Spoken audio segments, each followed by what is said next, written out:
Welcome friends, आज के video में हम देखेंगे एसएससी जीडी एग्जाम जो कि 2026 में चल रहा है। उस एग्जाम पैटर्न के आधार पर हमारे द्वारा यह सेट तैयार किया जा रहा है। दोस्तों, इस सेट से आपके एग्जाम में 3 से 5 मार्क्स तक पूछे जाने की संभावना है, इसलिए जितना हो सके इस वीडियो को आप शुरू से अंत तक जरूर देखें।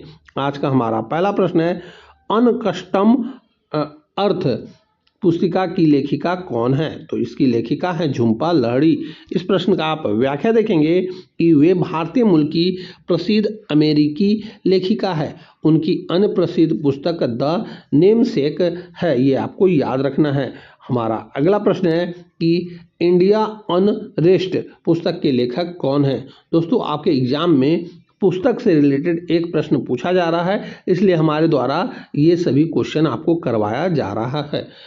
तो इंडिया अनरेस्टेड पुस्तक के लेखक जो हैं यह हैं वैलेंटाइन सिरोल। इस प्रश्न का आप व्याख्या देखेंगे कि इसी लेखक ने बाल गंगाधर तिलक को भारतीय अशांति का जनक कहा था, जिसके खिलाफ तिलक ने मानहानि का केस भी किया था। हमारा अगला प्रश्न है कि अंतर्राष्ट्रीय न्यायालय का मुख्यालय कहाँ स्थित है? तो दोस्तों, अंतर्राष्ट्रीय न्यायालय का मुख्यालय जो स्थित है यह स्थित है द हेग, नीदरलैंड में। इस प्रश्न का आप व्याख्या देखेंगे कि इसकी स्थापना 1945 में हुई थी। इसमें कुल 15 न्यायाधीश होते हैं, जिनका कार्यकाल 9 वर्ष का होता है। हमारा अगला प्रश्न है कि भारतीय लघु उद्योग विकास बैंक यानी सिडबी का मुख्यालय कहाँ स्थित है? तो सिडबी का मुख्यालय दोस्तों लखनऊ में स्थित है, ये आपको याद रखना है। लघु बैंक यानी लाख रुपया का बैंक होना चाहिए, ये आपको याद रखना है इस तरह ट्रिक से। इस प्रश्न का आप व्याख्या देखेंगे कि इसकी स्थापना 2 अप्रैल 1990 को हुई थी। यह सूक्ष्म लघु और मध्यम उद्यम को ऋण प्रदान करता है। हमारा अगला प्रश्न है कि फाउंटेन पेन का आविष्कार किसने किया था? तो दोस्तों, फाउंटेन पेन का आविष्कार किया गया था लुइस वाटरमैन के द्वारा। फाउंटेन पेन जो है वाटर में जाने के बाद भी चलेगा, ये इस तरह से आप ट्रिक से याद कर सकते हैं। दोस्तों, यदि आपको वीडियो अच्छा लग रहा हो तो इस वीडियो को लाइक और अपने दोस्तों में इस वीडियो को शेयर जरूर करें।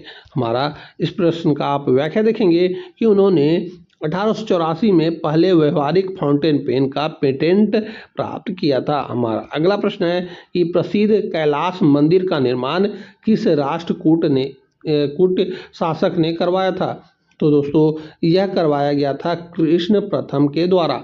इस प्रश्न का आप व्याख्या देखेंगे कि यह मंदिर महाराष्ट्र के औरंगाबाद में स्थित है और इसे एक ही विशाल चट्टान को काटकर बनाया गया है। हमारा अगला प्रश्न है कि दंपा टाइगर रिजर्व भारत के किस राज्य में स्थित है? तो दंपा टाइगर रिजर्व जो है दोस्तों यह भारत के मिजोरम राज्य में स्थित है। इस प्रश्न का आप व्याख्या देखेंगे कि यह मिजोरम को सबसे बड़ा वन्यजीव अभयारण्य है और इसे 1994 में टाइगर रिजर्व घोषित किया गया था।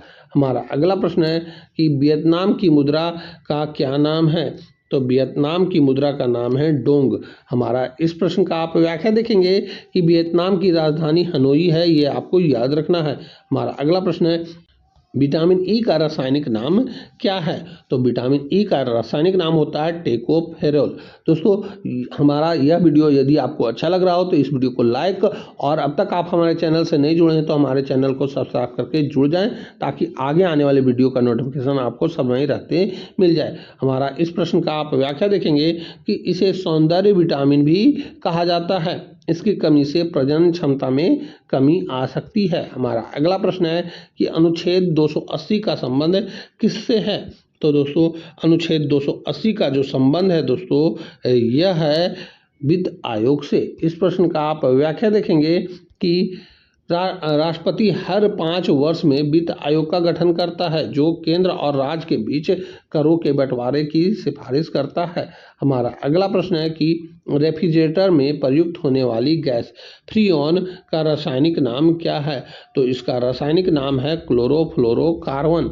इस प्रश्न का आप व्याख्या देखेंगे कि CFC ओजोन परत को नुकसान पहुंचाने के लिए मुख्य रूप से जिम्मेदार है। हमारा अगला प्रश्न है कि कंजली झील भारत के किस राज्य में स्थित है? तो कंजली झील जो है भारत के पंजाब राज्य में स्थित है। इस प्रश्न का आप व्याख्या देखेंगे कि यह कपूरथला जिले में स्थित एक मानव निर्मित रामसर साइट है। हमारा अगला प्रश्न है कि मोहिनीअट्टम किस राज्य का शास्त्रीय नृत्य है? तो मोहिनीअट्टम जो है यह केरल का शास्त्रीय नृत्य है। इस प्रश्न का आप व्याख्या देखेंगे कि यह नृत्य मुख्य रूप से महिलाओं द्वारा किया जाता है। मोहिनी का अर्थ है मोहने वाली स्त्री। हमारा अगला प्रश्न है कि अकबरनामा की रचना किसने की थी?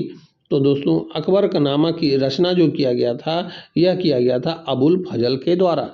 इस प्रश्न का आप व्याख्या देखेंगे कि यह मुगल बादशाह अकबर के शासनकाल का आधिकारिक वृत्तांत है। इसका तीसरा भाग आईने अकबरी कहलाता है। हमारा अगला प्रश्न है कि तुर्की की मुद्रा क्या है? क्या नाम है? तो तुर्की की मुद्रा लीरा होता है। इस प्रश्न का आप व्याख्या देखेंगे कि तुर्की का नया नाम अब तुर्की है और इसकी राजधानी अंकारा है। हमारा अगला प्रश्न है कि अनुच्छेद 352 का संबंध किससे है? तो अनुच्छेद 352 का संबंध राष्ट्रीय आपातकाल से है। हमारा अगला प्रश्न है, उससे पहले इस प्रश्न का आप व्याख्या देखेंगे, यह युद्ध बाह्य आक्रमण या सशस्त्र विद्रोह के आधार पर पूरे देश या किसी हिस्से में लगाया जा सकता है। हमारा अगला प्रश्न है, मानव शरीर की सबसे बड़ी कोशिका कौन सी है? तो मानव शरीर की सबसे बड़ी कोशिका जो है यह अंडाणु होता है। हमारा इस प्रश्न का आप व्याख्या देखेंगे, अगर मानव शरीर में सबसे लंबी कोशिका पूछी जाए तो वह न्यूरॉन की होगी, सबसे बड़ी अंडाणु की होती है, ये आपको याद रखना है। हमारा अगला प्रश्न है, पेरियार टाइगर रिजर्व किस राज्य में स्थित है? तो पेरियार टाइगर रिजर्व जो है केरल में स्थित है। हमारा इस प्रश्न का आप व्याख्या देखेंगे कि यह इडुक्की जिले में स्थित और हाथियों के साथ साथ बाघों के लिए भी प्रसिद्ध है। हमारा अगला प्रश्न है कि बृहदेश्वर मंदिर का निर्माण किसने कराया था? तो बृहदेश्वर मंदिर का निर्माण कराया गया था राज चोल के प्रथम के द्वारा। इस प्रश्न का आप व्याख्या देखेंगे कि यह तमिलनाडु के तंजावुर में स्थित है और पूरी तरह ग्रेनाइट से बना हुआ है। हमारा अगला प्रश्न है कि अनुच्छेद 24 के तहत कितनी आयु में कम के बच्चों को कारखानों में काम करना प्रतिबंधित है? तो दोस्तों यह एज है 14 वर्ष के आयु तक के बच्चों को। इस प्रश्न का आप व्याख्या देखेंगे कि यह शोषण के विरुद्ध अधिकार के अंतर्गत आता है। तो दोस्तों यहीं पे हमारा इस सेट का 20 क्वेश्चन पूरा होता है। इस सेट से आपके एग्जाम में 3 से 5 मार्क्स तक पूछे जाने की संभावना है, इसलिए जितना हो सके इस वीडियो को अपने दोस्तों में भी शेयर करें। तो दोस्तों यहीं पे हम इस वीडियो को समाप्त करते हैं। अब हम आपसे मिलेंगे अगली वीडियो में, तब तक के लिए जय हिंद, वंदे मातरम।